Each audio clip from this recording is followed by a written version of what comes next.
Yeah, so today we are going to study from the book of Jonah. So before we go into the actual book, I just want to talk to, it is something that we always know only Jonah by the book of Jonah.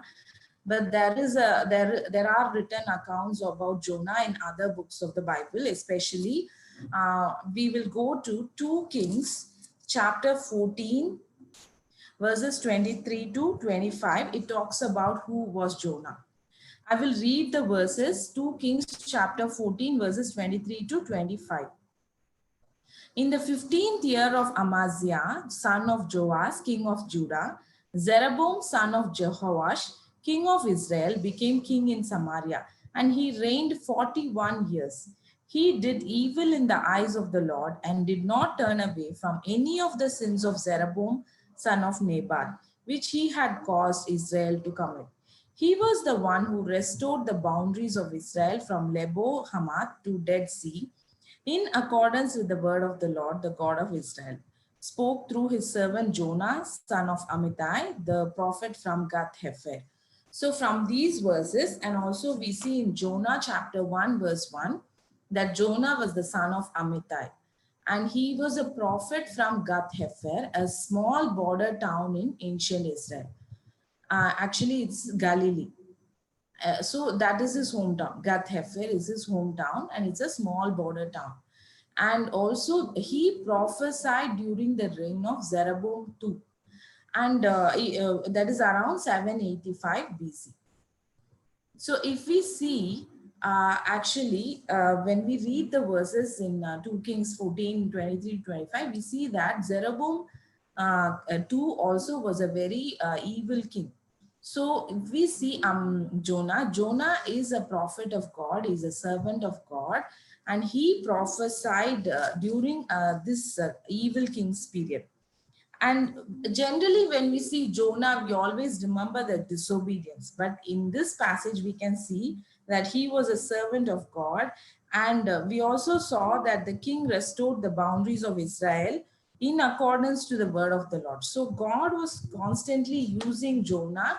He was a famous prophet at that time. And God was speaking to his people through the prophet Jonah. Okay, so now we will move into the book of Jonah. So if we see the book of Jonah, it will be good if all of us can take the book, because mostly I will be talking from this book alone, the Jonah. It is actually an event in Jonah's life. It is not about the whole character of Jonah. It is actually an event in Jonah's life. Yeah, now we will go to Jonah chapter 1 and see. Jonah chapter 1, the topic says that Jonah flees from the Lord. I will be reading verses 1 to 3. The word of the Lord came to Jonah, son of Amittai. Go to the great city of Nineveh and preach against it, because its wickedness has come up before me. But Jonah ran away from the Lord and headed for Tarshish. He went down to Joppa, where he found a ship bound for that port. After paying the fare, he went aboard and sailed for Tarshish to flee from the Lord.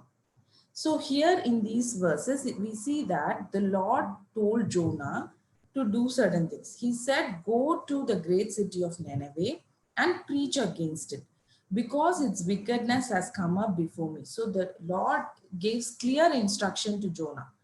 But we see that Jonah ran away from the Lord and headed for Tarshish. He went down to Joppa and he found a ship and he went to Tarshish. If you see the screen, it's in Gath, from the distance from Gath Hefer, that is Jonah's hometown, to Nineveh, is only 500 miles distance. But Joppa to Tarshish, it is actually 2,500 miles distance. So Jonah was, instead of going to the shorter distance, 500 miles, he traveled in completely in the opposite direction. If you see this map, we can see that Jonah, instead of going to Nineveh, he completely went in the opposite direction, and he wanted to make a long distance journey, 2,500 miles journey in the completely in the opposite direction. So that is, he wanted to go to Tarshish, which is in Spain. Nineveh is currently, it is supposed to be in Iraq. So instead of going to Nineveh, he wanted to go to Tarshish. So the question arises, why did Jonah run away? One thing is clear, the Lord told him to go and preach to Nineveh, but Jonah did not want to do what the Lord told him to do. That means he didn't want to go to Nineveh and preach against it. Rather, he thought he will escape from the Lord, and he went in the opposite direction. If you look at Nineveh, Nineveh was the capital of the kingdom of Assyria at that time. And it was the most powerful nation on earth. The Assyrians were actually very fierce people, and they were warring people, and they treated their captives ruthlessly. If we read the Bible about the Assyrians, it gives a very fierce a picture of a fierce, violent, idolatrous people and warring people, and they were ruthless. So they also treated their captives ruthlessly. So maybe Jonah was afraid of being captured and killed. So we do not know. So whatever it is, Jonah didn't want to do what the Lord told him to do. So he ran away. Now we'll see whether he was successful in running away from the Lord. Yeah, I will be reading from verses 4 to 6. Then the Lord sent a great wind on the sea, and such a violent storm arose that the ship threatened to break up. All the sailors were afraid, and each cried out to his own God, and they threw the cargo into the sea to lighten the ship. But Jonah had gone below deck, where he lay down and fell into a deep sleep. The captain went to him and said, "How can you sleep? Get up and call on your God. Maybe he will take notice of us so that we will not perish." So here we see Jonah was trying to run away from the Lord in the opposite direction, but the Lord is not going to leave him. So when Jonah is on the ship, he has paid the full fare to reach Tarshish, and he is on the ship, and he actually goes down below the deck and he's sleeping. But the Lord sent a great wind on the sea, and so a violent storm broke up, and the ship was threatening to break up. So the sailors who were there in the ship, they got really terrified, and they called out to their own gods. They even threw whatever cargo they were carrying. They would have been carrying some precious cargo from Joppa to Tarshish. So they actually had to throw away all the cargo to lighten the ship, but nothing happened. Then somebody realized that this Jonah is sleeping below the deck. So the captain goes below the deck and he speaks to him. He says, "How can you sleep? Get up and call on your God. Maybe he will take notice of us so that we will not perish." Here was Jonah running away from the Lord. He was not even guilty that he was running away from the Lord. He had disobeyed the Lord. He thought everything is fine, that he was able to run away from God and escape whatever God was telling him to do. So he went down below the deck and he was sleeping peacefully. And suddenly he's woken up by a pagan man, the captain of the ship, and he's telling, "Why are you sleeping? You get up and pray to your God." So here is Jonah running away from God, and then after some time, he's woken up by a pagan man who is telling him to pray to the same God. So it's how shocking it would have been to Jonah at that time. Yeah, and then if we read from verses 7 to 12, I'll just tell the gist of it. The sailors cast lots to find out who was responsible for this calamity. This casting lots was a very common practice at that time to find out who was wrong or who did what, and to select people. So at that time, the Lord fell on Jonah himself. So the sailors were even more terrified, and they started asking questions to him. Verse 8, they asked, "Tell us, who is responsible for making all this trouble for us? What kind of work do you do? Where do you come from? What is your country? From what people are you? So the sailors start questioning Jonah. So because now they are very sure that Jonah is the cause for the trouble. So, they ask him, who are you? Why, who is causing this trouble for us? And then Jonah replies in verse 9, I'm a Hebrew and I worship the Lord, the God of heaven who made the sea and the dry land. His faith is not lost. He just wanted to run away from doing what God wanted him to do, but he was clear who he was and whom he worshipped. So that's why he said, I'm a Hebrew. I fear the Lord, the God of heaven and heaven, who made the sea and the dry land. Then again, they ask him another question. What have you done? What have you done? Because they already knew in verse 10, they knew he was running away from the Lord because he had already told them so. So he had casually told, I'm running away from the Lord, so I'm going to Tarshish. So that is something that they knew. Then verse 11, it says the sea was getting rougher and rougher. So they asked the third question, what should we do to you to make the sea calm down for us?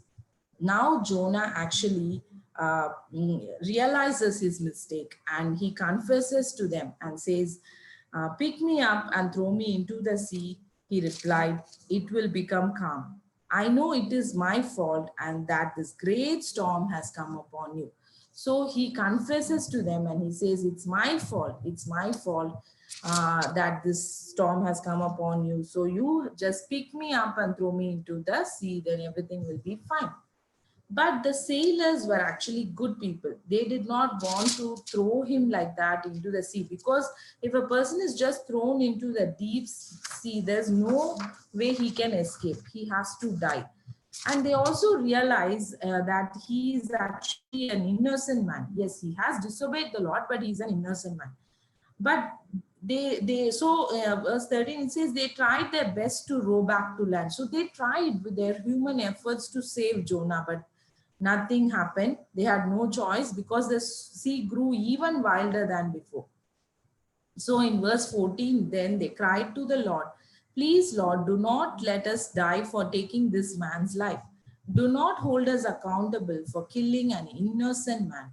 For you, Lord, have done as you pleased. So then they realized that they know that they have no other choice than to throw Jonah into the sea. So they pray to God, Lord, don't make us accountable for killing this innocent man. No, because this is something that you want to be done. So we just throw him down. So they took Jonah and threw him overboard, and the raging sea immediately grew calm. Then what happened? When Jonah was thrown into the sea, we see that the raging sea grew calm. At this verse 16, the men greatly feared the Lord and they offered a sacrifice to the Lord and made vows to him. So the men had to incur a lot of loss. They had to throw their cargo down and they had to go through terrible, terrifying times. But they came to realize that God is the God of heaven and who has made the sea and the dry land. They realized who God is. So they feared God and they offered sacrifice to the Lord and made vows to him. Now, what happened to Jonah? If we read chapter 1, verse 17, it says, now the Lord provided a huge fish to swallow Jonah. And Jonah was in the belly of the fish 3 days and 3 nights. So it says clearly, the Lord provided. The Lord provided a huge fish to swallow Jonah, and Jonah was in the belly of the fish 3 nights, 3 days and 3 nights. So here is where they throw him into the sea, and then God made sure that Jonah is swallowed by a great fish. So now we move on to chapter 2. It's Jonah's prayer. From inside the fish, Jonah prayed to the Lord his God. So from inside the fish, Jonah is praying to God. It's really like Jonah was running away from the Lord. He just wanted to run away from God. It says he wanted to flee God, and then God caused the storm, and now he is no in the sea. He's thrown into the sea. Then the Lord provides a fish to swallow him so that he doesn't die. So if we see this chapter 2, it's mostly the prayer that Jonah prayed from inside the belly of the fish. So if we see the prayer, if we read from 2 to 9, verse 9, if we see, actually, we may be thinking that now that he was inside the fish, he might be praying that, Lord, you know, rescue me and put me back on land. No, but that is not the prayer he was actually praying. He was actually praising God for rescuing him. So that's what we will see. If in verse 2 he says, in my distress I called to the Lord and he answered me. From deep in the realm of the dead I called for help and you listened to my cry. So he says, in my distress I called to the Lord and the Lord answered me. So he is not expecting an answer to be out of the fish. Rather, he is praising God that in spite of being thrown into the sea, he did not die and God protected him.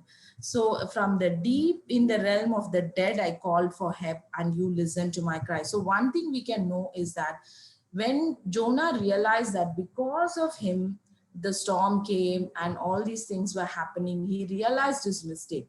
So when he was thrown into, he only said, you throw me into the sea. When once he was thrown into the sea, he remembered God and he prayed to him. And God actually, in answer to his prayer, we see that God provided the huge fish to swallow Jonah. Verse 3, he says, you hurled me into the depths, into the very heart of the seas, and the currents swirled about me. All your waves and breakers swept over me. Verse 4, I said, I have been banished from your sight, yet I will look again toward your holy temple. That was his wish. He actually wanted to flee from God, and God had answered that prayer. He says, I have been banished from your sight. Yes, Lord, I realize now that I have been banished from your sight, but yet I will look to you again. Then he goes on, and in verse 7 he says, when my life was ebbing away, I remembered you, Lord, and my prayer rose to your holy temple. So he says, when actually I was, no, my life was ebbing away, I was about to die, but even he was ready to die actually. When he said, he told the people to throw him into the sea, he was willing to die. So when he was dying, he says, I remembered God. I remembered you, and you no answered my prayer. So verse 8 and 9, he says, to those who cling to worthless idols, turn away from God's love for them. But I, with shouts of grateful praise, will sacrifice to you. What I have vowed, I will make good. I will say, salvation comes from the Lord. So he says, in faith, he says, I will sacrifice to you with a voice of thanksgiving. And he also says, Lord, I will fulfill what I have vowed. And he proclaims that salvation comes from the Lord. So he not only thanked the Lord for what saving him, he also vowed to the Lord that he will fulfill what he has vowed. And he actually praises God for what he has done to him. So if we see, then we see in verse 10, the Lord commanded the fish and it vomited Jonah onto dry land. So we saw the last verse of chapter 1. It says the Lord provided a fish to swallow Jonah. And here we see the Lord commanded the fish and it vomited Jonah onto the dry land. So it's beautiful that, how the way the Lord provided the fish, and how Jonah prayed and asked for forgiveness, and committed to the Lord that he will fulfill his vows. And God actually made the fish to vomit Jonah onto dry land. So now Jonah has got back his life. So that's a great thing. Yeah. Now we will go to Jonah chapter 3. Jonah goes to Nineveh. Yeah, then the word of the Lord, the verse of 1 and 2 I'm reading. Then the word of the Lord came to Jonah a second time. Go to the great city of Nineveh and proclaim to it the message I give you. Verse 3, Jonah obeyed the word of the Lord and went to Nineveh. Now Nineveh was a very large city. It took 3 days to go through it. So Nineveh was a very, very large city. It took 3 days for people to go through the city from one end to the other. So Jonah, if when we see the second time the Lord told Jonah, go to the great city of Nineveh and proclaim to it the message I give you. So he actually goes to Nineveh and he, no, it says, obeyed the word of the Lord and he went there. Verse 4, Jonah began by doing a day's journey into the city proclaiming 40 more days and Nineveh will be overthrown. So he preached to the people of Nineveh. He did what the Lord told him to do. And then we read from verses 5 to 9 what happens. The Ninevites believed God. A fast was proclaimed. All of them, from the greatest to the least, put on sackcloth. When Jonah's warning reached the king of Nineveh, he rose from his throne, took off his royal robes, covered himself with sackcloth, and sat down in the dust. This is the proclamation he issued in Nineveh. The king issued a decree. Even the king also, we know that they were a warring people. They were violent. They were fierce people. They were ruthless people. But when the word of the Lord was preached to them, they were cut to their hearts and they repented. In and then we see by the decree of the king and his nobles, do not let people or animals, herds or flocks taste anything. Do not let them eat or drink, but let people and animals be covered with sackcloth. Let everyone call urgently on God. Let them give up their evil ways and their violence.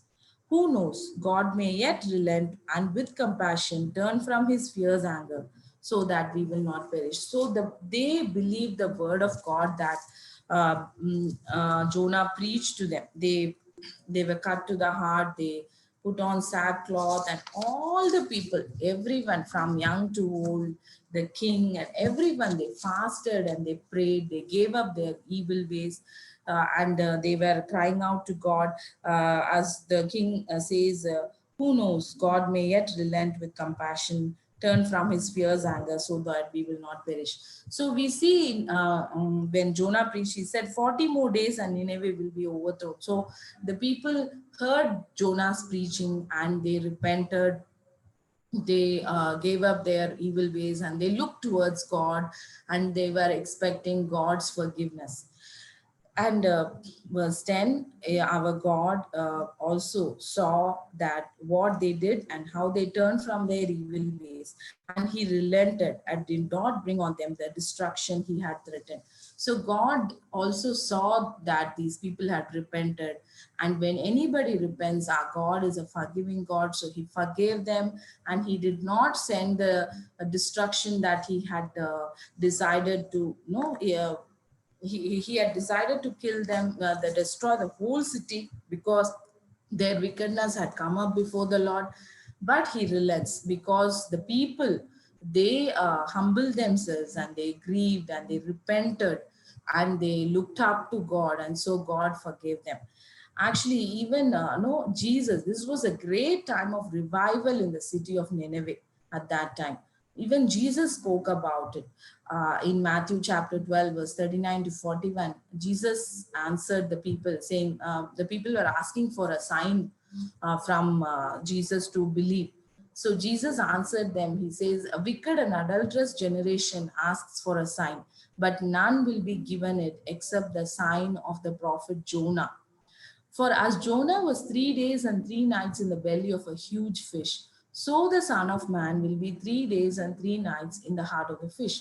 So he compared his own death and burial and resurrection to what happened to Jonah. He says that is the only sign that you will get, that the Son of Man also will be in the heart of the earth for 3 days and 3 nights. The men of Nineveh will stand up at the judgment with this generation and condemn it. For they repented at the preaching of Jonah, and now something greater than Jonah is here. So Jesus was there in that generation, but they did not repent. But when we see that when Jonah preached, he must have been a good preacher, man of God and God's word. So when he preached, the men of Nineveh repented, and no, so Jesus is saying at the end times, the men of Nineveh will stand up at the judgment with this generation, and they will condemn it because they believed in the preaching of Jonah and they repented. But the generation of Jesus Christ, they did not repent, even though God himself had come down on earth and he preached. Yes. Yeah. So if we look at the whole thing, ideally, Jonah chapter 3 should have been the only chapter. Because if Jonah had obeyed immediately, the chapter would have looked like this. God told Jonah to go to Nineveh and preach against it. Jonah obeyed God. The people of Nineveh repented, and God forgave them and did not destroy them. This should have been the only chapter in the book of Jonah if Jonah had obeyed at the first time itself when God told him to go to Nineveh. But that did not happen. Jonah disobeyed. Because of Jonah's disobedience, what happened? We saw in Jonah chapter 1, Jonah had to suffer. He almost lost his life.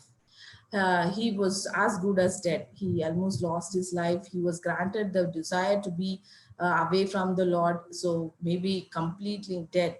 And also he had to pay a huge amount of money for the travel from Joppa to Tarshish. That money is lost. More than the money, he actually almost lost his life. And the sailors, where his disobedience not only made him suffer, even the sailors had to suffer. They lost their cargo and they had to undergo a very terrifying time. But one thing that happened was that the sailors, they came to know the Lord and they feared God. In Jonah chapter 2, we see Jonah had to be in the fish for 3 days and 3 nights. And it is not something nice. It's not a nice place to be in, inside the belly of a fish, where everywhere you are just floating in the digestive juices of a fish, and everywhere you see the bones of other fish and sea animals that the huge fish had eaten up. So it's not a very pleasant sight, and there would not have been any light or anything. So those 3 days would have been very difficult days for Jonah. And also Jonah's wish to flee from the Lord was answered. Like he really wanted to flee God, and God answered, and that was very terrifying. And Jonah, in chapter 2, we see that Jonah realized his mistake and he prayed to God, and God answered his prayer even when Jonah had disobeyed. So that is our great God. Even when we disobey, God answers prayer. So this is an instance of God answering a prayer of a disobedient person who was trying to flee from him. Yeah. And actually, Jonah's disobedience doesn't stop with that. At least we should expect, okay, Jonah chapter 3, it's done, people have repented, everything is fine. But Jonah does not stop with that. Jonah becomes angry with God because he was compassionate. So we will read chapter 4, Jonah chapter 4, verses 1 to 2, I'm reading. But to Jonah, this seemed very wrong, and he became angry. He prayed to the Lord, "Isn't this what I said, Lord, when I was still at home? That is what I tried to forestall by fleeing to Tarshish. I knew that you are a gracious and compassionate God, slow to anger and abounding in love, a God who relents from sending calamity. Now, Lord, take away my life, for it is better for me to die than to live." So verse 1, it says, to Jonah, this seemed very wrong and he became angry. What seemed very wrong? That is the chapter 3, verse 10. When God saw that they did what they did and how they turned from their evil ways, he relented and did not bring on them the destruction he had threatened. So God forgave the Nineveh, people of Nineveh, and he did not destroy the city. That was something wrong according to Jonah. Jonah was not at all happy that this happened. So that what God did seemed very wrong to Jonah, and he became angry. And now comes the real reason for Jonah's running away. Jonah did not run away fearing the people of Nineveh. It was not fear that caused him to run away from doing his duty, because we saw that Jonah was a good prophet who prophesied during a very evil man's reign. Jeroboam too. He served and he prophesied under an evil king. So he was not afraid of men. He was not even afraid of death, because he told the people to throw him into the sea. He was not afraid of death. He was not afraid of people's ruthlessness. He was afraid that God would forgive Nineveh. So he says in verse 2, I tried to forestall. So he says, isn't this what I said, Lord, when I was still at home? So maybe he had an argument with the Lord before he ran away. So he did not want God to forgive Nineveh. So he had tried to forestall that by fleeing to Tarshish. No, so what he really wanted was he wanted Nineveh to be destroyed and not forgiven. So that was the real reason. And he knew God's qualities. He himself says, you are a gracious and compassionate God, slow to anger and abounding in love, a God who relents from sending calamity. So he knew God's qualities. So he also knew that if he goes to Nineveh and preaches to Nineveh, and if people actually repent, the Nineveh people of Nineveh repent, then God would forgive them and he will not destroy Nineveh. So he knew that this would happen if the people repented. So, but what happened was, one second.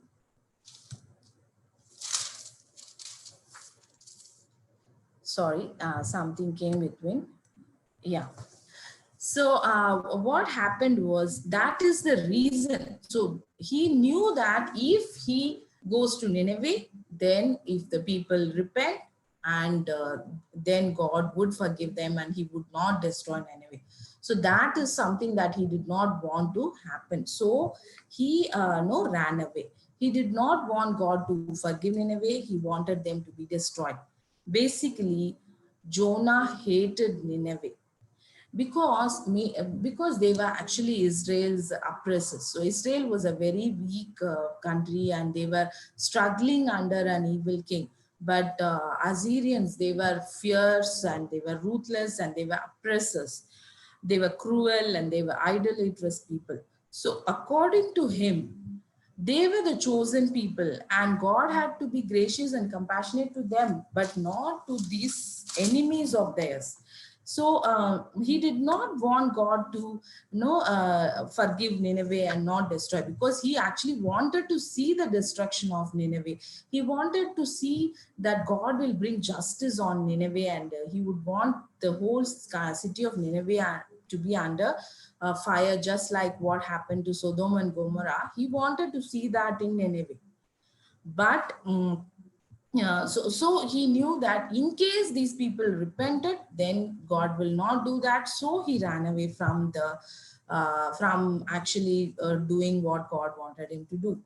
It's really surprising that a preacher, he must have been a very good preacher, sharing God's word clearly, but he was sad and angry that his audience, hearing his message, had repented.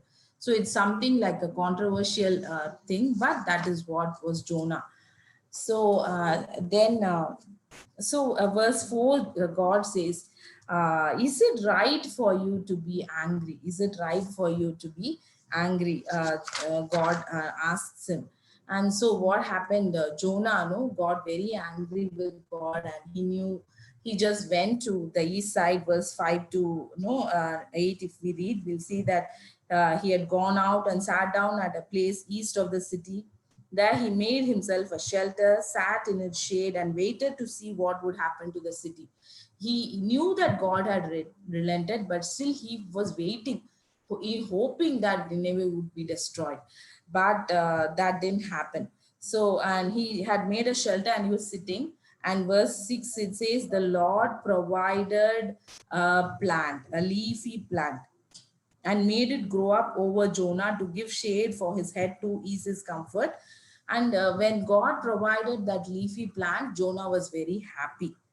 And then the next day, verse 7, it says, then Lord provided a worm which chewed up the plant. So the plant withered. And also verse 8, when the sun rose, God provided a scorching east wind, and the sun blazed on Jonah's head so that he grew faint. Then again he says, I want to die. It would be better for me to die than to live. So a man who had actually gone through a death experience just a few days back, he was almost dying, but God had protected him, God had delivered him. But now he is so angry that he wants to die.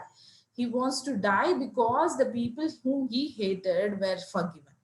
So that is what was happening to him. And then now God was trying to make him understand. So he was teaching him a lesson. So that's why God provided him a leafy plant. Then he provided, it says, clearly says, God provided. And God provided a worm to eat up the plant. Then God provided a scorching east wind. So all these things, God was trying to talk to Jonah and try to explain to him. And verse 10, verse 9, again God says, is it right for you to be angry about the plant? And Jonah says, yes, it is. And I am so angry, I wish I were dead. So he was so angry with God.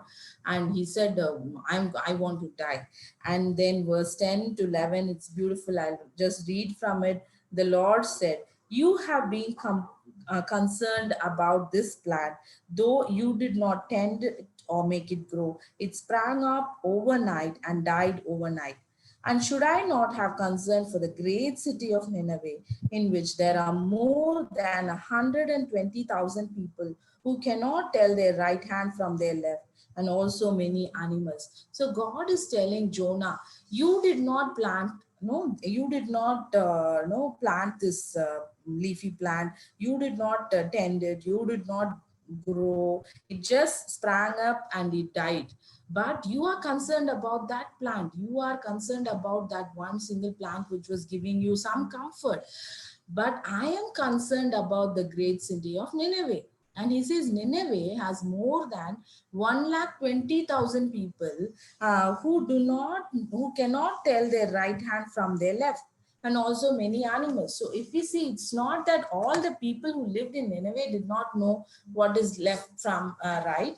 It is basically God is talking about the little children, the children who were in Nineveh, because we saw that Nineveh was a very, very large place. It's not that totally only 120,000 people lived in that place where it took 3 days to cross that city. It's a huge city. So God is talking about the innocent children who do not know their right from the left. And also he talks about the animals. So along with that, there are a lot of people, and God says, should I not be concerned for these people?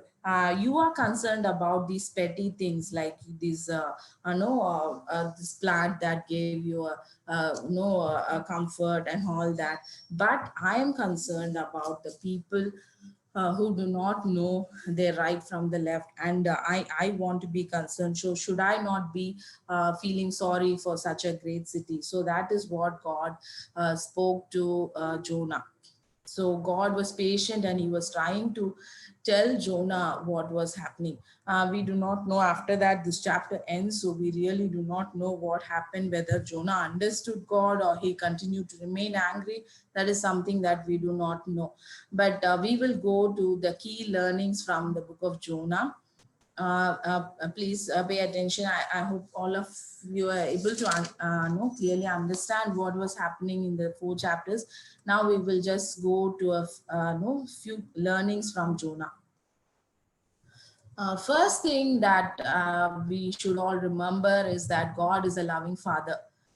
He did not want Jonah to die. He actually, by sending the storm and all those things, he did not want Jonah to die, but he wanted to correct Jonah for his disobedience. So God took drastic steps to get Jonah's attention.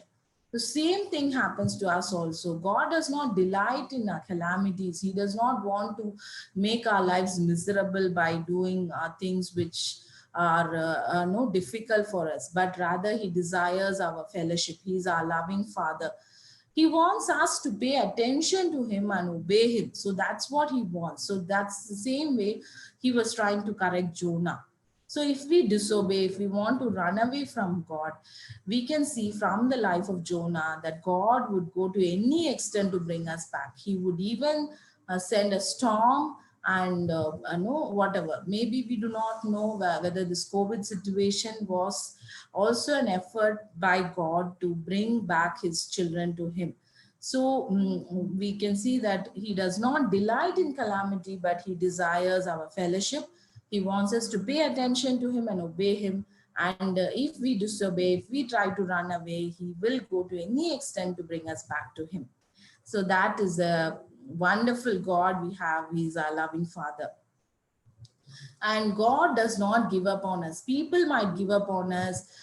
Everyone, even the people who love us, may give up on us, but God does not give up on us. We see in the book of Jonah that God did not give up on Jonah. Even after Nineveh was saved, he could have just ignored Jonah's cribbings. He could have just said, okay, you don't understand. And he could have just walked away from Jonah. But no, our God is a personal God. He was pursuing Jonah. He brought the plant, then he provided a worm, then he provided the east scorching wind. So he was trying all the ways to get his Jonah's attention and try to teach him his heart. So that's why he says, you are concerned about this plant, but I'm concerned about the people. So he pursued Jonah and he tried to make him understand his heart. So the same thing, God never gives up on us. He wants us to understand his heart. He wants us to follow him wholeheartedly. He wants us to obey him willingly. So whatever happens, God never gives up on us. Till we meet him face to face, he will never give up on us. He will be working with us. He will be trying to tell us and make us understand what is in his heart, why he's doing certain things. Even if we don't agree, he doesn't say I don't bother, you feel whatever you are. That is not our God. He actually tries to come down to our level, tries to talk to us, tries to make us understand his heart, so that we will be able to obey him wholeheartedly and willingly. Finally, God does not want anyone to perish. So that is why he relents from sending calamity when somebody repents. We see in 2 Peter 3 9, the Lord is not slow in keeping his promise, as some understand slowness. Instead, he's patient with you, not wanting anyone to perish, but everyone to come to repentance. So that is our God's heart. He does not want anyone to perish. We always think, even Jonah might have thought that they were the chosen people and they only need the grace of God, not anybody else. But that is not the heart of God. It is not, no, even in the Old Testament, we can see that God was always compassionate and gracious, loving, abounding in love. He was patient. Anytime anybody repents before him, he immediately forgives.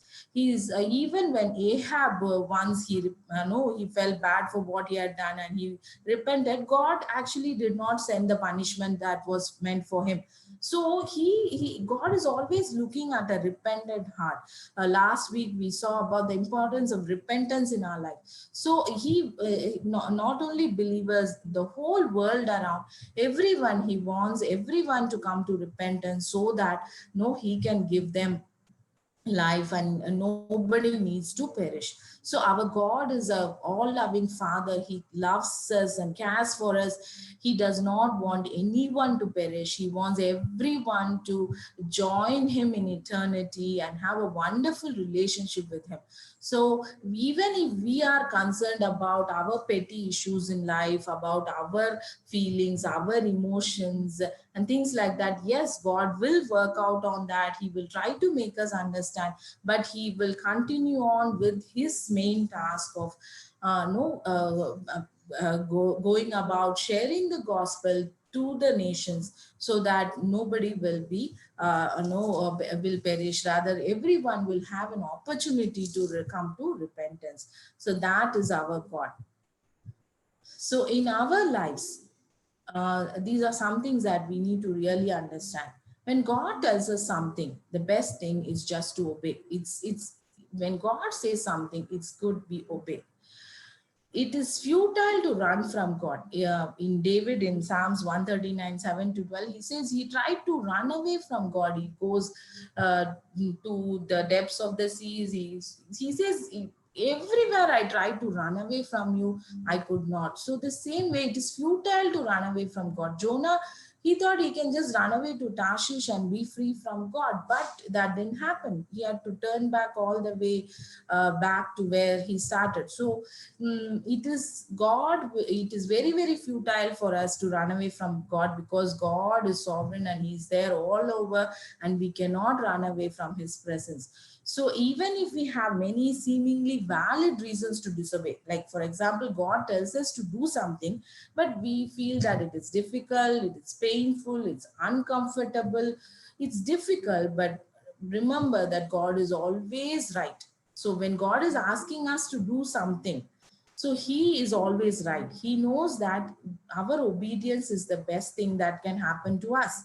So that is why He's asking us to do that. So remember, God is always right. Our fears, our struggles, all those things are also real. But ultimately, we need to trust God, because God is always right and He means the best for us. He will give us the best. So when He says, do this, don't do this, it's best to obey. And our disobedience could be obvious, like Jonah's action. He literally ran away.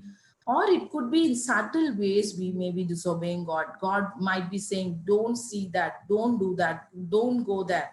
No, we might just subtly be trying to disobeying God, which is very, very dangerous for our lives. And we also saw that God will go to any extent to bring us back to Him. So disobedience is always more costly than obedience. We can say, okay, disobedience, let me disobey and no escape God, but it is always more costly than obedience. So we saw also in the life of Jonah that instead of obeying immediately, he had to go through all that difficulties, and he not only he suffered, he made the people of the sailors also suffer. So it's very, very costly. Disobedience is always more costly than obedience. So let us obey God always. As a conclusion, I just want to say, let us obey God always, because God is a loving Father. He does not give up on us, and He does not want anyone to perish. He is a loving Father. He will work with us. He will tell us what to do. He will guide us. So it's best to obey Him. And He does not give up on us. Even if we disobey Him, if we pray to God, if we repent, God always hears our prayers and answers us.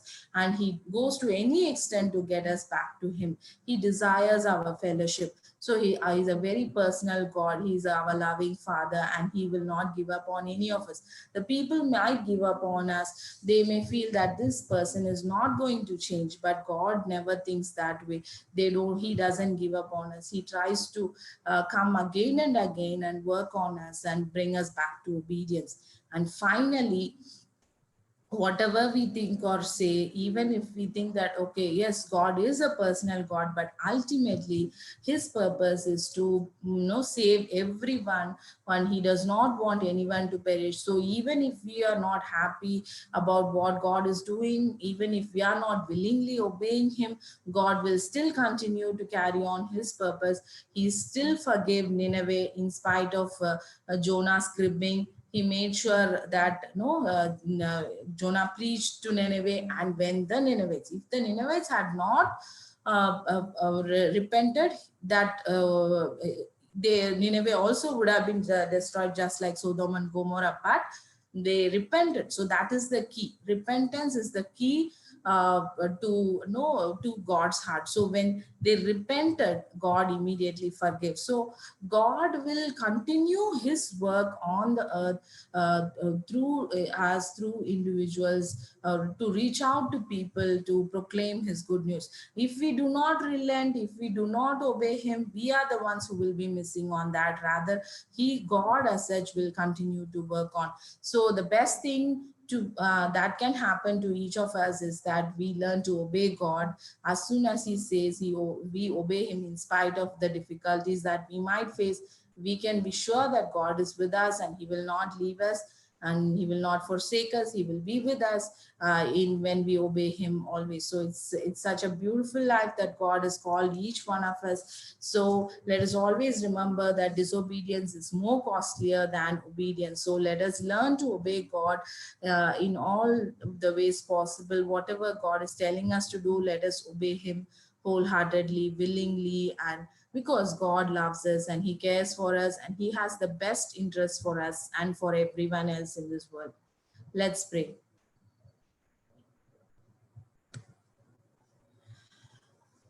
Lord, thank you, Lord, for this beautiful day, oh Master. Thank you for each one of us who could come here. And thank you for your word, oh Lord. Thank you for teaching to us about the life of Jonah, oh Lord. Lord, he was a servant of the living God, Lord, ministering during evil king's time, Lord. But when he was not okay with Nineveh being saved, Lord, he actually ran away from you. He disobeyed you. But then finally, you did bring him back. He repented and he came back. And we also saw that Nineveh also repented and they were protected from the coming destruction. And Lord, we also saw that you're such a loving Father. You did not give up on Jonah. You continued to pursue him and made him understand your love, oh Lord. You're such a great God, Lord.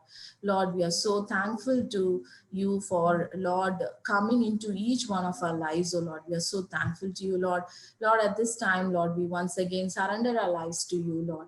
Lord, you know what is best for us, as we heard from Sam also, Lord. You have a beautiful purpose for each one of us, Lord. Lord, you will work out those purposes, Lord.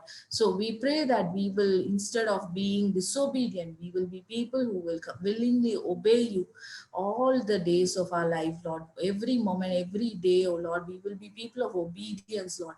Take away the heart of rebellion, take away the heart of disobedience from us, Lord. Help us to listen to you and to obey you always, oh Master.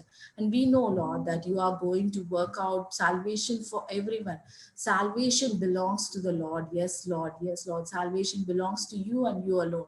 Even though the world is, Lord, suffering in this COVID situation, we know, Lord, that you are the only hope and savior, oh Lord, the world has. So we pray that every single person on earth, oh Lord, will come to repentance and they will come to know you, oh Master, as personal savior and Lord. And you will give them everlasting life, oh Master. Yes, Lord. Thank you, Lord. Thank you for this time. We commit ourselves once again into your hands and we want to obey you and you help us, Lord. In Jesus' most precious name we ask and pray. Amen.